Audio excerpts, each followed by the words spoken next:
এ কি অবাক করা কাণ্ড! গন্তব্য ছিল অমৃতসর, ভুল পথে চলে গেল কলকাতা থেকে ছেড়ে যাওয়া ট্রেন। আধ ঘণ্টা পর হুঁশ ফিরল চালকের।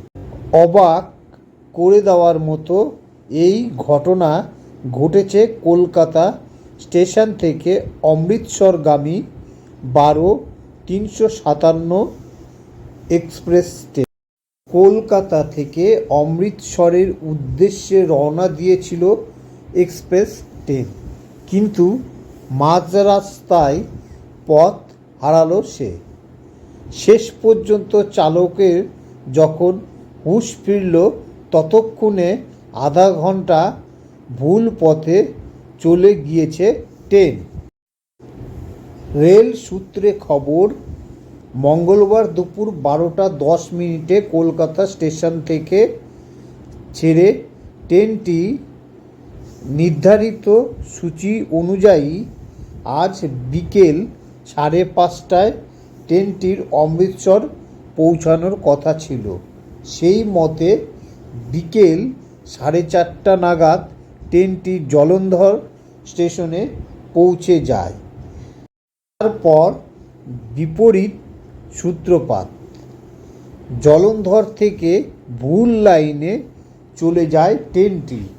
প্রায় আধা ঘণ্টা চলার পরে ট্রেনটি নাখোরদা জংশনে পৌঁছে ট্রেন চালক বুঝতে পারেন তিনি সম্পূর্ণ ভুল পথে চলে এসেছেন। ঘটনার কথা জানানো হয় ঊর্ধ্বতন কর্তৃপক্ষকেই। নাখোরদা জংশনেই দাঁড়িয়ে থাকে দুর্গিয়ানা এক্সপ্রেস। এরপর ট্রেনটিকে ফিরিয়ে আনতে নতুন ইঞ্জিন নিয়ে আসা হয়। নাখোরদা থেকে ট্রেনটিকে ফের জলন্ধরে ফিরিয়ে আনা হয়, যার জেরে প্রায় 1.5 থেকে 2 ঘণ্টা দেরিতে অমৃতসর পৌঁছায় ট্রেনটি। কিন্তু এত বড় ভুল কিভাবে হলো? পূর্ব রেল কর্তারা এ বিষয়ে কিছুই জানতে পারেননি।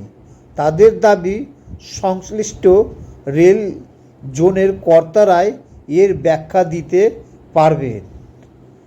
প্রশ্ন হচ্ছে, দুর্গিয়ানা এক্সপ্রেস ওই লাইনে যাওয়ার কথা ছিল না, ফলে ওই লাইনে যদি অন্য কোনো ট্রেন থাকতো সেক্ষেত্রে বড়সড় দুর্ঘটনার আশঙ্কা উড়িয়েও দেওয়া যাচ্ছে না।